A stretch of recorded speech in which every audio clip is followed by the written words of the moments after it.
Bonjour à tous et bienvenue dans La Pastille, le nouveau format court de Course Épique. Cette pastille fera souffler de temps à autre un vent de fraîcheur entre vos oreilles, avec le meilleur de l'actualité running et trail, mais aussi des invités spéciaux ou encore des sujets sur le thème de la santé. J'imagine que la question vous titille, mais cette pastille ne remplace pas les formats habituels de Course Épique. C'est un format supplémentaire qui nous permettra d'échanger encore plus sur notre passion commune. Allez, je ne tourne pas en rond plus longtemps et laisse place à notre pastille du jour. Bonne écoute. Salut François. Salut. Je suis ravi de te recevoir dans ce format pastille, un format court de course épique. L'idée, ça va être de revenir ensemble sur l'UTMB, qui est quand même le sujet central du moment, puisqu'on est aujourd'hui à Chamonix. On va aussi se projeter ensemble sur la deuxième édition de l'Ultra Spirit qui va avoir lieu bientôt. 3 semaines, la pression doit aussi monter avec ta casquette d'orga, là ça doit commencer à un peu se faire sentir. Cette course, elle se tiendra du 22 au 24 septembre prochain dans le Beaufortin.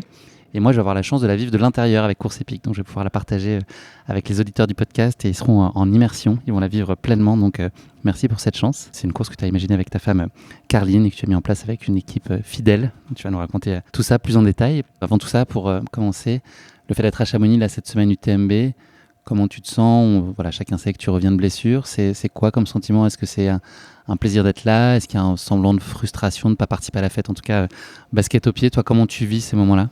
Non, après c'est vrai que Chamonix, c'est un petit peu le point incontournable depuis quelques années maintenant, à la fin du mois d'août. Et voilà, je suis là quasiment tous les ans, sauf en cas d'extrême urgence ou de vendange ou de choses comme ça. Mais non, je suis là tous les ans et je cours vraiment pas tous les ans. C'est juste que là tu n'as pas choisi de pas courir peut-être cette année. Si, non, de toute façon voilà ce que je disais, j'avais fait en 2014, en 2017, après j'ai laissé 3 ans, 4 ans, 2021. Donc là de toute façon j'avais pas du tout prévu de recourir, quoi. Ça fait que 2 ans et c'est que j'aime bien laisser au moins 3-4 ans entre chaque édition. Donc de toute façon j'avais pas prévu de courir. Mais c'est vrai que j'ai eu une année un petit peu complexe, un petit peu chargée, mais bon voilà, j'espère que là être sur la bonne pente et là j'arrive à refaire des belles sorties. Donc je crois que j'ai même jamais été aussi actif une semaine du TMB. Donc non, ça fait plaisir de pouvoir courir et puis on aborde après les journées un peu plus détendues et sereins. Donc non, ça me fait plaisir d'être là. C'est toujours effectivement, ça rappelle toujours les mémoires de course, les mémoires de veille de course parce que là on est jeudi quoi. Et donc non, ça me fait toujours revivre plein d'émotions d'être ici et puis avoir les coureurs un petit peu dans la peau dans laquelle je suis des fois. C'est aussi marrant de voir un peu comment ils se gèrent, comment ils gèrent la pression, tout ça. Et puis voilà, en plus cette année il y a eu des conditions difficiles sur la TDS, sur la PTL. C'est des choses que j'aime bien, quoi, qui rappellent aussi que la montagne c'est pas un stade d'athlétisme et qu'il faut composer avec plein d'autres choses. Il n'y a pas que la performance qui compte et c'est ça l'ultra pour moi. Donc c'était des belles courses qu'on a vécues jusque-là. Voilà, j'espère qu'il y aura quand même 2-3 trucs complexes pendant le TMB qui fera pas 25 degrés tout le long et qu'il y aura un peu de piment, quoi. Voilà. Ah ouais, on est là pour vibrer aussi avec les conditions. François, pour revenir très brièvement sur le sujet, sur ta blessure, là, donc ta fin d'année 2022 a été contrariée, puis ces premiers mois aussi de 2023, blessure, plâtre, opération, kiné, rééducation, tout ça. C'était quoi le moment le plus... C'est un peu ça, ouais. Le moment bien résumé. Qu'est-ce qui a été particulièrement difficile sur cette période pour toi? Il y a un moment qui a été où tu as rongé ton frein un peu plus que le reste? Ouais, moi ce que j'aime c'est être dehors, quoi, passer des longues heures dehors dans la montagne. Et voilà, c'est vrai que même si j'ai eu un super staff, j'étais super bien entouré et tout ça, c'est vrai que je prends pas le même plaisir dans une salle de rééducation ou sur un vélo d'intérieur qu'à l'extérieur. Ça manque de cailloux et d'air frais. Et c'est un peu ça, ouais, c'est clair. Et donc voilà, donc ça c'était assez difficile, mais bon, ça c'est dur de se plaindre. C'est vrai que j'ai jamais trop été blessé, donc voilà, j'ai pris cette première phase de rééducation, on va dire, aussi bien que possible, avec un peu de patience. J'ai vraiment fait ce qu'il fallait. J'étais plusieurs fois en centre de rééducation. J'ai pu reprendre le ski de randonnée quand même finalement très très tôt, et donc voilà, j'ai pu être dehors. Après voilà, j'ai eu un petit contre-coup où finalement voilà, c'était un petit peu plus profond, un petit peu plus global que juste une fracture, et donc du coup il a fallu vraiment faire doucement avec les os, avec la danse, enfin surveiller toutes les densités osseuses, toutes les valeurs, toute l'immunité, tout ça. Donc voilà, un peu galéré de mai à fin juillet. Et là, j'espère qu'on est reparti sur la bonne pente. Et voilà, après, voilà, c'est sûr que 2023, c'est pas la saison que j'aurais espéré, que j'aurais rêvé. Mais bon, au final, j'ai quand même réussi à faire des choses, j'arrive à être dehors. Et puis, du coup, j'en ai profité pour faire plein d'autres projets. Donc, ce que j'ai demandé, est-ce que ça t'a ouvert finalement, est-ce que ça a été une opportunité en soi pour faire d'autres choses et trouver un accomplissement dans des choses que tu avais peut-être un peu négligées ou pas le temps de soigner? Tout à fait, j'ai fait juste d'un point de vue sportif, j'ai pu faire beaucoup de vélo et des choses que j'avais envie de faire en vélo, des très très longues sorties, tout ça. J'ai pu tester plein de choses, donc ça c'était sympa. En famille, on a fait pas mal de choses aussi. Socialement, ça m'a permis de prendre un peu le temps de faire des choses. Est-ce que tu as découvert une nouvelle passion? Est-ce que tu t'es pour le sudoku, les les fléchettes Non, je me suis mis au tricot et vraiment, non, je plaisante. À quand le Non, pull, c'est vrai qu'en fait, collection on a l'impression limitée. qu'on aura plein de temps, mais en fait, j'avais pas du tout de temps. Puis avec les partenaires, j'ai aussi plein de projets. Enfin voilà, j'ai sorti un livre aussi en début d'année, et puis là, on a une nouvelle collection avec Salomon qu'on a destinée vraiment à l'ultra trail, qu'on a lancé officiellement hier. Et c'est vrai que ça m'a pris beaucoup plus de temps que prévu, et du coup, c'était bien aussi de pouvoir m'y investir pleinement. Donc voilà, j'ai bossé pas mal avec les partenaires, et c'est vrai que finalement, le temps passe très vite, quoi. La première foulée, là, le moment où tu reprends pour la première fois, c'est quoi ton ressenti, puis c'est quoi la chose que tu as retrouvée avec le plus de plaisir, que tu avais peut-être un peu oublié, tu vois, le plaisir simple de courir, qu'est-ce qui t'a porté à ce moment-là, au moment de renouer vraiment, en sachant que tu te sortais de ces mois compliqués? Non, c'était même pas la course à pied, parce que la course à pied, elle est venue assez tard, et puis c'était plutôt au début de la marche, et voilà, c'était vraiment le fait de pouvoir retourner dehors. Et voilà, j'ai vraiment essayé de faire les choses dans l'ordre, donc c'est vrai que j'ai attendu la fin de mon premier séjour en rééducation avant de retourner dehors, de faire vraiment les choses, et puis une semaine après, j'ai vu que ça revenait bien, et j'ai réussi à mettre mon pied dans ma chaussure de ski de randonnée, et je suis parti, et voilà, et là, j'ai quitté un peu le domaine skiable, et là, enfin, voilà, c'était plus le fait de respirer au grand air, quoi, un peu dans mes terrains d'habitude, dans les terrains sauvages qui m'ont vraiment fait du bien. Et c'est plus ça que je me souviens un peu de l'après-blessure que finalement la première foulée, qui était peut-être un petit peu chaotique au début. Mais non, voilà, après c'est plus la première fois où je suis retourné potentiellement au Grand Mont en courant, ou à la Grande Journée en courant, ou voilà, même la semaine passée avec Jim, là on est retourné un petit peu la première sortie où je les avais emmenés vers la Légette, au-dessus de la maison, un sentier hyper technique, avec 1500 mètres de dénivelé direct en sortant de la maison. Est-ce que Jim a réussi à te suivre? J'espère quand même. Ça aurait été malheureux pour lui à une semaine de l'UTMB sinon. Mais non, ouais, c'est plutôt des moments comme ça que la première foulée qui se retrouver là finalement. Tu te dis, ouais, ça fait un an que j'ai pas été là, alors que d'habitude j'y vais toutes les semaines.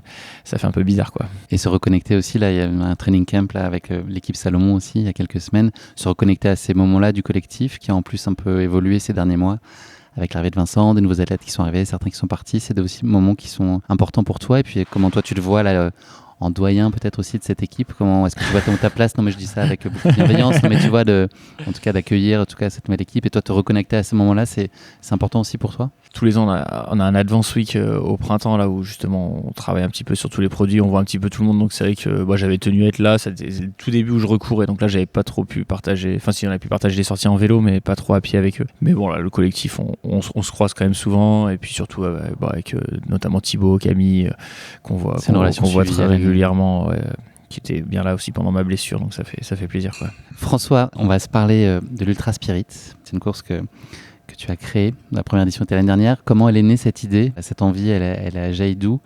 Et ensuite, dans quelle mesure tu as réussi à t'engager très vite entre le moment où tu as eu cette idée et où vous avez eu cette idée? Il y a toujours un gap de faire un grand saut et puis de la mettre en œuvre. Est-ce que ça a été très immédiat pour toi et tu as eu cet esprit de l'entreprendre et de la rendre tangible très vite?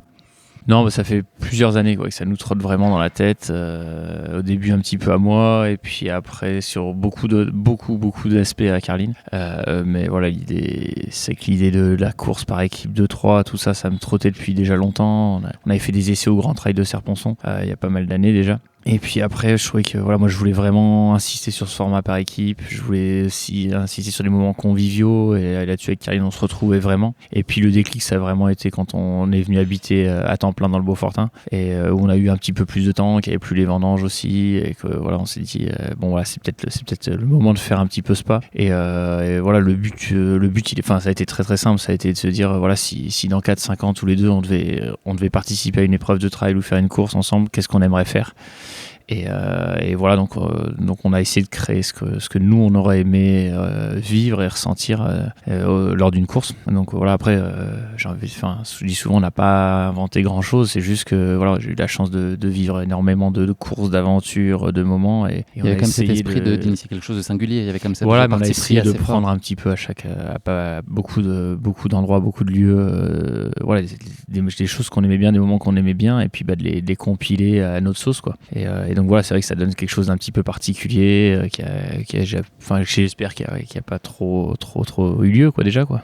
Ton périmètre d'action à toi, plus spécifique, à Carline, comment est-ce que vous répartissez les contributions de chacun? Est-ce que tu as 52 casquettes différentes sur la tête? Ouais, tous les deux on essaie de vraiment être un petit peu on va dire je sais pas comment on peut dire, chefs d'orchestre un petit peu du truc, mais voilà, des chefs d'orchestre sans musiciens ça sert à rien, donc voilà, c'est vrai que des fois c'est dur de s'effacer, de déléguer, surtout moi je pense.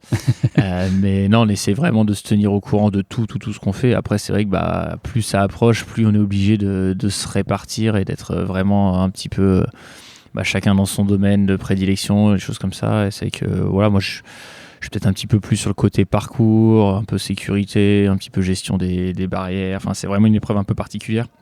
Parce qu'on veut que les athlètes et les coureurs, toutes les équipes, elles arrivent dans un laps de temps très court pour qu'ils puissent ensuite passer du temps au bivouac, quel que soit le niveau.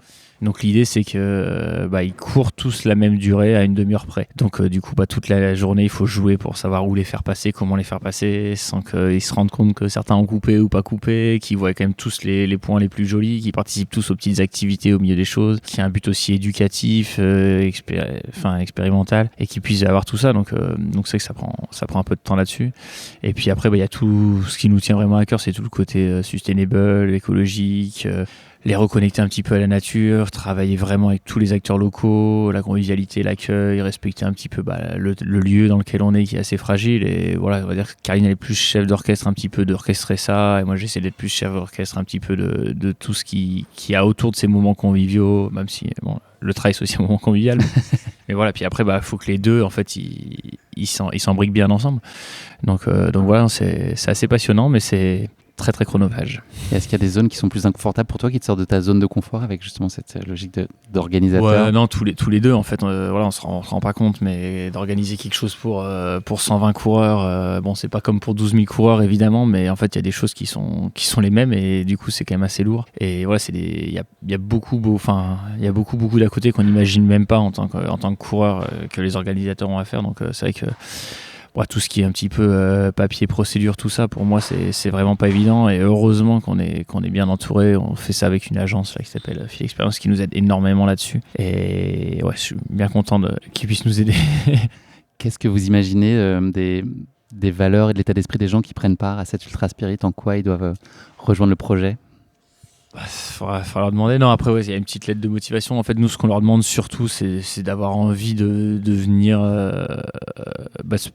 vivre une aventure en équipe, et puis de se laisser guider et de nous faire confiance, quoi. Parce qu'ils savent pas vraiment à quelle sauce en fait ils vont être mangés, ils savent pas combien de kilomètres ils vont pour courir, ils savent pas où ils vont courir, ils savent pas tout à fait ce qu'ils vont manger ni où ils vont dormir. Ce qu'ils savent juste, c'est qu'ils vont passer du temps à 3, qu'il va falloir qu'ils soient à 3 tout le temps, et que potentiellement ils vont quand même avoir 20 heures de trail minimum à faire, et presque 8 à 10 000 mètres de dénivelé. Donc voilà, ils savent que ça va pas non plus être de tout repos, mais ils savent pas trop. Donc voilà, on leur demande de se laisser guider et de nous faire confiance. Et donc ça, c'est sûr que c'est pas forcément peut-être évident. Ouais.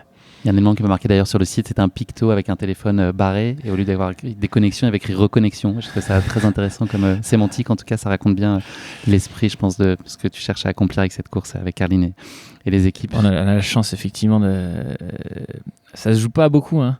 D'ailleurs, on leur dit pas, mais ça joue pas beaucoup, mais le téléphone capte pas du tout sur le jeu du bivouac. Et donc, du coup, c'est vrai que ça change. Enfin, voilà, aujourd'hui, c'est vrai que on a tous tendance à avoir assez vite la main sur le téléphone, à regarder quelque chose. Et c'est vrai que là, en fait, on est obligé de se déconnecter pour se reconnecter. Et du coup, on a vraiment des moments conviviaux plus nombreux, plus longs, plus intenses. Et c'est que le premier soir, on a plein de fois la question, est-ce qu'on peut quand même envoyer un petit Allez, François, un petit code Wi-Fi, s'il te plaît.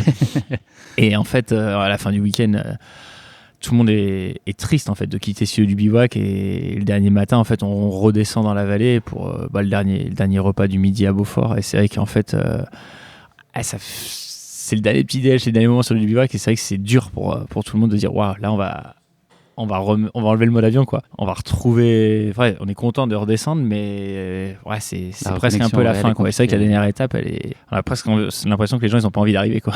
Ouais, et puis les liens qu'ils ont tissés, le fait de passer du temps ensemble, moi, c'est ce que je trouve chouette sur des courses comme ça, de ce format-là, en tout cas à étapes ou sur lequel tu as du temps, c'est que tu prends le temps de parler avec les gens, tu les croises, tu les recroises, c'est pas juste un bonjour sur une ligne de départ et puis bonne course. Là, tu as vraiment plein de points de passage, et ça, c'est précieux aussi. Et puis voilà, on a vraiment fait le choix aussi d'avoir un impact très faible. Alors, c'est sûr qu'avec 20 000 coureurs, ou je sais pas combien il y a de coureurs à l'UTMB, c'est pas 10-12 000, je crois. 10-12 000, c'est, sans compter les accompagnants, mais c'est pas du tout pareil que nous, on a fait le choix d'avoir 25 équipes. Donc c'est sûr que c'est beaucoup plus facile pour nous de réfléchir à tous ces trucs-là, tout ça, mais c'est vrai qu'on a fait ce choix-là, et en fait, à 25 équipes, forcément, les liens, ils se tissent beaucoup plus, surtout quand on vit les uns sur les autres avec les autres à 2000 mètres d'altitude, sans téléphone, sans douche, forcément les liens se créent beaucoup plus. C'est vrai qu'à la fin tout le monde se connaissait, il y avait une vraie entente, une vraie entraide, et puis vu que les coureurs en fait toute la journée ils se croisent, même les plus forts, les moins forts, donc il y a vraiment des liens qui se sont tissés, et c'est vrai qu'à la fin passé c'était ça faisait chaud au cœur de voir un peu tout ce qui s'était passé, et de se dire waouh, on a fait ensemble cette première édition, et c'était vraiment on l'a fait ensemble quoi, donc c'était vraiment cool. Ouais. C'est quoi les grands cycles de préparation? J'imagine que à la seconde où se termine la première édition, il y a déjà, vous avez déjà peut-être planté des graines sur l'édition suivante. Puis j'imagine que plus l'année avance, plus le temps que vous y consacrez est important. C'est quoi les grandes phases? Est-ce que le fait que vous ayez déjà fait une première édition vous a fait gagner pas mal de temps sur toute la partie administrative et puis la mise en place, vous avez quand même un socle qui est installé et c'est un peu plus simple la deuxième fois? On pensait ça, on espérait vraiment ça. On se dit c'est bon, on a fait la première édition, la deuxième édition ça va dérouler, on va être tranquille. Et en fait non, déjà oui, effectivement, dès que la première édition est finie, on se dit oui, c'est sûr qu'il y a plein de choses à améliorer, il y a plein de choses à garder. Donc voilà, on a essayé de faire vraiment un beau bilan et puis d'avoir une bonne base. Mais c'est vrai qu'en fait, il y a toujours des choses à améliorer, il y a toujours des choses à refaire. Et puis après, des fois on est un petit peu besogneux ou un peu bête, mais c'est vrai que moi je voulais vraiment que chaque année le parcours soit différent. Alors même si les équipes elles sont pas les mêmes, donc personne n'aurait su que c'était le même parcours, mais c'est vrai que du coup on est reparti de zéro et on a tout refait tous les parcours. Donc ça redemande beaucoup de travail et voilà, c'est globalement structuré de la même façon cette année aussi, les étapes, ça veut dire celle du milieu plus longue? Oui, par contre, sur le format, c'est vrai que les gens, on essaie de les faire arriver le vendredi pour pas qu'ils n'ont plus trop à prendre 2 jours de congé. Et puis, par contre, qu'ils aient le temps de faire au moins 2 soirées là-haut. Donc la journée du vendredi, c'est une journée de 6-8 heures. La journée du samedi, c'est une bonne journée de 10 heures. Et puis la journée du dimanche, c'est un petit peu plus cool pour qu'ensuite ils puissent essayer de se réveiller et pas s'endormir dans le train jusqu'au bout, quoi. C'est quoi les enseignements que vous avez tirés de la première édition dans les choses qui ont été pleinement réussies, puis parce que vous avez identifié des points d'optimisation, aussi des choses que vous avez voulu, sur lesquelles vous avez porté une attention plus particulière sur la deuxième édition? En fait, oui, on pensait vraiment qu'avec que 25 équipes, on allait pouvoir gérer plein de trucs sur le tas et puis tout faire peut-être pas au dernier moment, mais de se dire oui, ça on verra. Et en fait non, même 25 équipes, sachant qu'en fait il y a presque autant de bénévoles, c'est vrai que ça fait 150 personnes à gérer, et c'est vrai que du coup là on va anticiper certaines choses beaucoup plus, ne serait-ce que quand les équipes elles arrivent, on s'était dit il y a le nombre de tentes pour chaque équipe, allez-y, installez-vous, mais en fait c'est super compliqué finalement de trouver sa tente quand il y a déjà 20 ou 40 tentes de prise. Donc c'est des choses un peu toutes bêtes, mais de se dire on fait un plan du bivouac, ne serait-ce que on est assez à cheval sur plein de trucs, donc on voulait que les gens se brossent quand même les dents pour leur c'est important pour les autres simplement. Mais c'est que 25 équipes, mais on voulait pas que dans les alpages on retrouve du dentifrice de partout, donc en fait il faut anticiper aussi le fait que les gens se brossent les dents tous au même moment. Et donc en fait on peut pas avoir 10 crachoirs, quoi. Donc il faut qu'il y ait plus de petites choses comme ça, un peu toutes bêtes, mais qui étaient marrantes, hein. C'était très fun, les gens faisaient la queue pour aller brosser les dents ou des trucs comme ça, mais voilà, des choses assez simples, détails, assez marrantes, des détails, mais voilà, des petites choses qu'il faut avoir vécu une fois pour appréhender, quoi. Petite question pour toi, je vais demander d'être dans la peau de mon coach pour cette année. Est-ce qu'il faut que je garde plus des forces pour la journée ou plutôt pour le soir, à ton avis? On a vu aussi que, ça c'est pas la première fois qu'on me le dit, mais que j'étais un petit peu gourmand sur le fait sur les parcours, le dénivelé, les activités, les heures de sommeil, tout ça. Donc on va essayer d'être un petit peu plus sympa et soft, mais non, je pense qu'il y aura quand même des belles surprises, et faut pas négliger. Enfin, j'ai bien essayé de leur dire, c'est pas que le soir l'important, mais en fait, il n'y a pas que le trail. Il ne faut pas garder des forces que pour le trail. Il faut jouer vraiment le jeu à fond des activités, parce qu'elles ont tout un but un peu. Des fois, elles peuvent paraître un peu bêtes et stupides et dépourvues de sens, mais elles ont tout un but un petit peu éducatif, expérimental, sensibilisé, soit sur la nature, soit sur le trail, soit sur l'ultra-trail, soit sur soi. Et voilà, après, on fait un petit classement qui est anecdotique, c'est pas le but du truc, mais les activités sont autant, voire plus importantes pour ce classement que les 10 heures de trail. Donc, faut garder ça à l'esprit, quoi. Tu pourrais donner quelques exemples, peut-être, pour les auditeurs qui n'ont pas en tête peut-être le type d'activités qui sont proposées? Et il y en a une qu'on pourra pas forcément refaire cette année parce que c'est plus tard, donc on n'a pas pris le risque de la refaire. Et l'an passé, par exemple, on les a fait courir à peu près, 800 mètres de dénivelé, et puis donc ils étaient en mode course à essayer de pas perdre une seconde. Et puis là, on les a arrêtés pour 10 minutes tous, enfin chacun leur tour, quoi. Et on leur a donné la consigne de ramasser, je sais plus si c'était 187 grammes de myrtille. Et là, ils se sont dit, mais là, on est en pleine course. Oui, mais là, vous avez 10 minutes, vous devez revenir avec 187 grammes de myrtille. Et le classement sera pour celui qui est le plus proche des 187 grammes de myrtille. Génial. Et donc, vous, au début, les premières équipes étaient au dépourvu, puis celles du milieu, on trouvait ça plus marrant. Et puis après, au fur et à mesure, ça passe un peu de temps sur ça. À et quand donc, la confiture Ultra Spirit?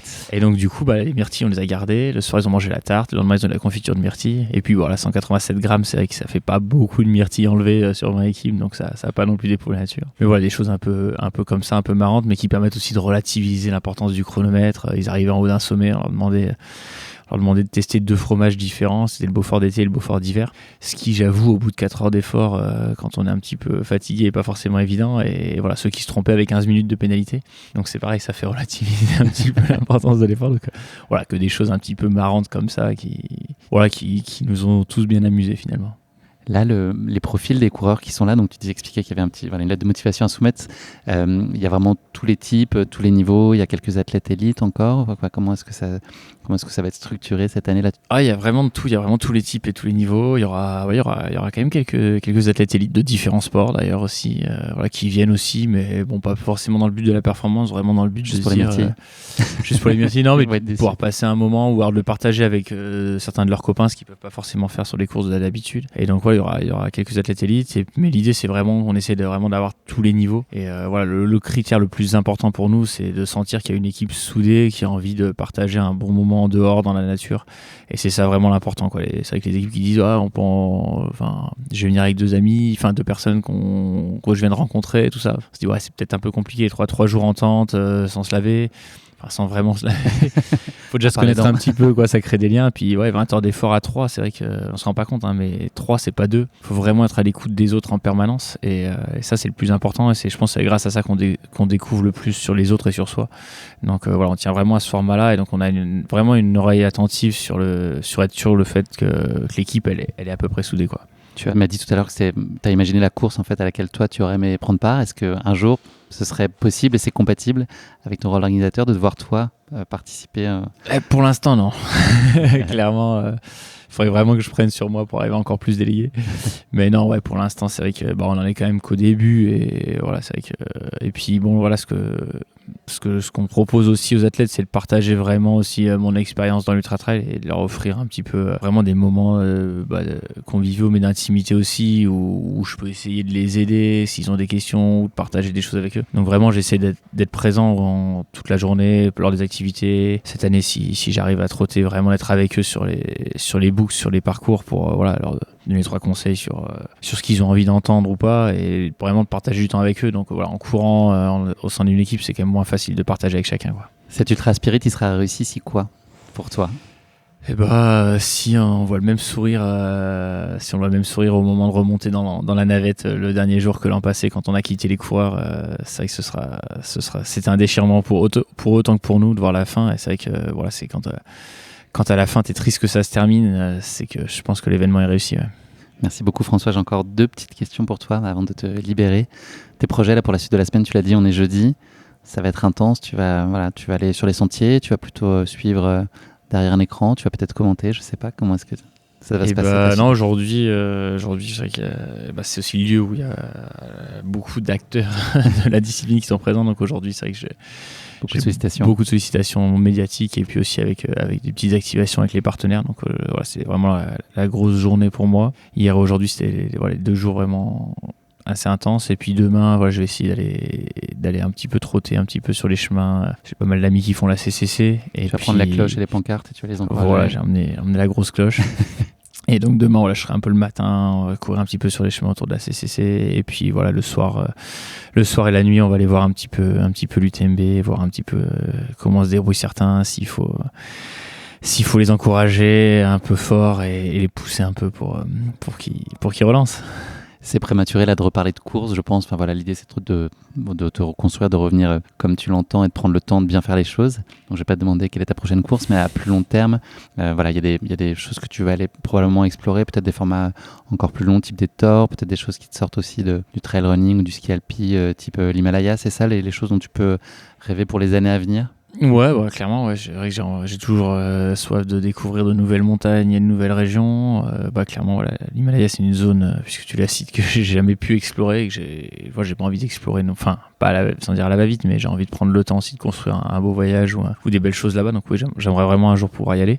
Mais bon, après, est-ce que c'est dans un futur proche ou plus loin, je sais pas. Le Thor, c'est pareil, c'est une course qui vraiment j'ai envie d'aller tester, voilà, où j'ai envie de me découvrir, de partager cette découverte aussi. Voilà, je pense que voilà, c'est un format qu'on connaît encore assez peu et je pense une aventure qui mérite d'être racontée, d'être partagée. Et donc voilà, aujourd'hui j'aime bien aussi ce côté où voilà, je me découvre, quoi, et c'est des challenges encore plus enivrants que même si je me retrouve à chaque fois au départ d'un 100 miles, c'est déjà un gros challenge, mais c'est vrai que celui-là, je le connais pas du tout. Donc ouais, c'est des choses que j'ai envie d'aller explorer, ouais, clairement. Merci beaucoup François, on se donne rendez-vous dans un peu plus de 3 semaines dans le Beaufortin. C'est ça, avec plaisir. Ça va être une belle expérience, merci d'avoir trouvé le temps pour venir échanger avec moi aujourd'hui. C'est pas bien d'être impatient, mais faut profiter du moment présent, mais je peux te dire que j'ai sacrément envie d'y être en tout cas. Et profite bien de la fin de la semaine. Ça marche, merci. Belle UTMB à toi, et puis on se voit très bientôt. À bientôt. Salut François. Merci d'avoir écouté cet épisode. Si vous l'avez écouté jusqu'ici, c'est qu'il vous a probablement plu. Alors n'hésitez pas à noter le podcast et rédiger un avis sur votre plateforme d'écoute favorite. C'est essentiel pour soutenir ce travail indépendant. Cela ne vous prendra que quelques secondes et ça change beaucoup de choses pour le podcast. Et pour être sûr de ne manquer aucune course épique à venir, n'oubliez pas de vous abonner sur votre plateforme d'écoute. Merci encore infiniment pour votre soutien, votre fidélité et vos chaleureux messages que je lis et auxquels je réponds avec un immense plaisir. S'il vous plaît, continuez. À très bientôt pour une nouvelle course épique, évidemment.